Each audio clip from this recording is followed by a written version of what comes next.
क्या आप जानते हैं मार्वल की फिल्मों में कुछ ऐसे सवाल उठते हैं जिनके जवाब किसी के पास नहीं होते हैं। किसी के पास नहीं होते हैं इसका मतलब ये नहीं कि हमारे पास भी नहीं होंगे। चलिए उन्हीं सवालों के जवाब ढूंढते हैं। मतलब अगर हम ये कर सकते हैं, यानी कि बीते कल में घुसना, तो क्यों ना हम बेबी थैनोस को ही पकड़ें और पहली बात, बच्चों को मारना पाप है। वो थैनोस है। और दूसरी बात, आइए देखते हैं, बैठचंद मजा आएगा। जब टोनी स्टार्क सीक्रेटली कैप्टन और बकी को सीरिया तक फॉलो करता है, वो वहाँ कुछ हीट सिग्नल डिटेक्ट करता है और वो कहता है We got heat signatures. How many? One.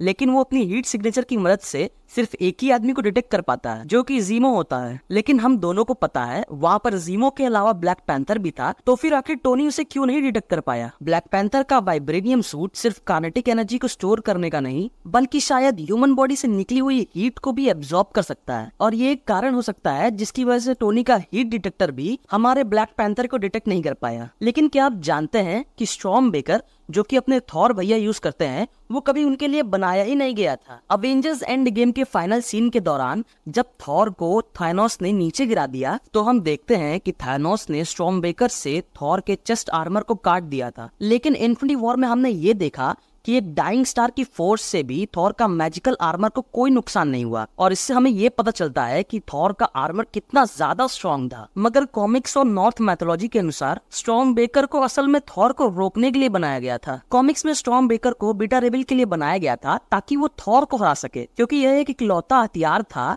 जो कि थॉर को मारने की शक्ति रखता था। मगर एज ऑफ अल्ट्रॉन के दौरान वांडा ने हल्क को ऐसी कौन सी इमेज दिखाई थी जिसकी वजह से वो पागल सा हो गया था और पूरी की पूरी सिटी को तबाह करने लगा था। वांडा का स्पेल अवेंजर्स को उनके सबसे डार्केस्ट इवेंट, सबसे बड़े डर और संभावित भविष्य दिखाता है। तो हल्क ने अपनी विजन में आखिर ऐसा क्या देखा होगा? एक सीन के दौरान जब हल्क चारों तरफ तबाही मचा रहा था, तो एक पल के लिए उसने देखा कि लोग उससे डर के भाग रहे थे। वो थोड़ा शांत हो गया क्योंकि वो बेगुनाहों को नुकसान नहीं पहुंचाना चाहता था। लेकिन जब उसने अपने ऊपर गन तनी हुई देखी, तो वो फिर से एक रेंज मोड पे चला गया। और ये था उसका सबसे बड़ा डर कि लोग उससे डरेंगे। वो चाहता है कि लोग उसे एक प्रोटेक्टर की तरह देखें, ना कि एक दुश्मन की तरह। वो डरता है कि वो अगर अपना कंट्रोल खो देगा तो वो लाखों बेगुनाहों की जान ले सकता है। और शायद ये वही वजह थी जिसकी वजह से उसने अपना आपा खो दिया। अब बात करते हैं कैप्टन अमेरिका और रेड स्कल की।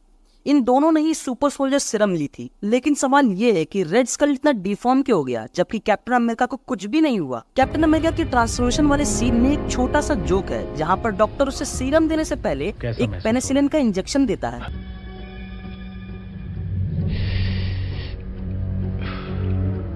ज्यादा दर्द नहीं हुआ, ये पेनिसिलिन था।